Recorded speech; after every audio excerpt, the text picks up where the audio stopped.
Honorable Speaker, Deputy Speaker, Pradhan Mantri ji, members of Cabinet, as well as the youth parliamentarians present here. As the Minister of Education, I am here to present the schemes and provisions of Grant numbers 58 and 59, which are assigned to the Ministry of Education. Grant 58 deals with literacy as well as school education, while Grant 59 deals with higher education. The COVID-19 pandemic is a black swan event in the history of humanity. With vaccines now being rolled out for the 15 to 18 age group, there is sincere hope and optimism that the disruption faced by the educational system in the last 2 years will be a thing of the past.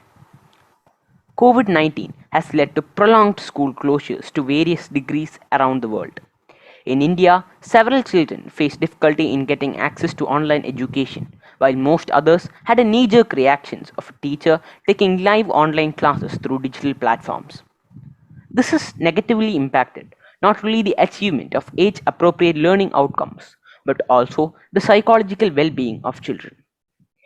In the long term, this will impact their productivity as future workers and will also have a cascading impact on various aspects of societal progress as a whole, including scientific progress, gender equality, and even world peace.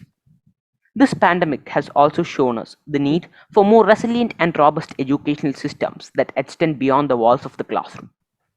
We are focused on making students health conscious and the increasing role that a school plays in the this pandemic has also shown that we need to have more resilient and robust educational systems that extend beyond the walls of the classroom. We are focused on making students health conscious and the increasing role that a school plays in the creation of a healthy lifestyle for students along with more comprehensive education on healthy eating and exercise. We should no longer limit learning to brick and mortar school buildings.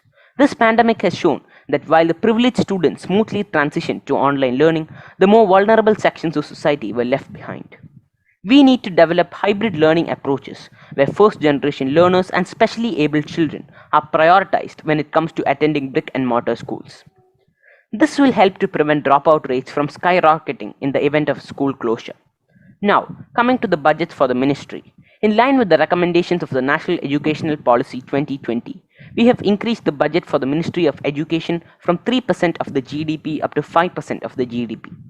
The revenue budget for Grant 58 is 86,982 crore rupees, while the capital budget for Grant 58 is 319 crore rupees.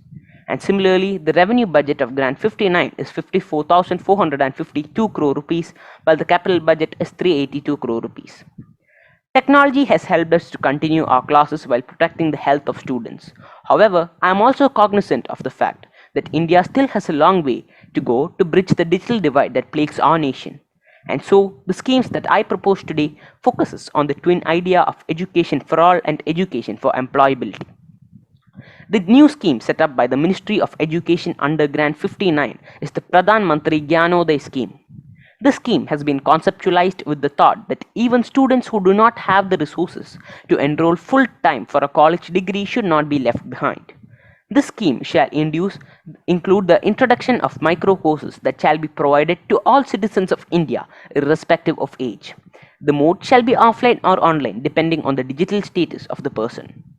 A combination of these micro courses shall be mapped against traditional degrees so that the certifications obtained by these micro courses can be used by the government and private sector for employment purposes also. A committee shall be set up to identify the types of courses that shall be provided and the certifications needed to be an official trainer recognized by the government. There shall be 3 new schemes that will be implemented with funding from Grant 58. The next scheme is the Pradhan Mantri Stellar scheme, or the Pradhan Mantri Science, Technology and Engineering using local language and automated resources scheme under the Grant 58.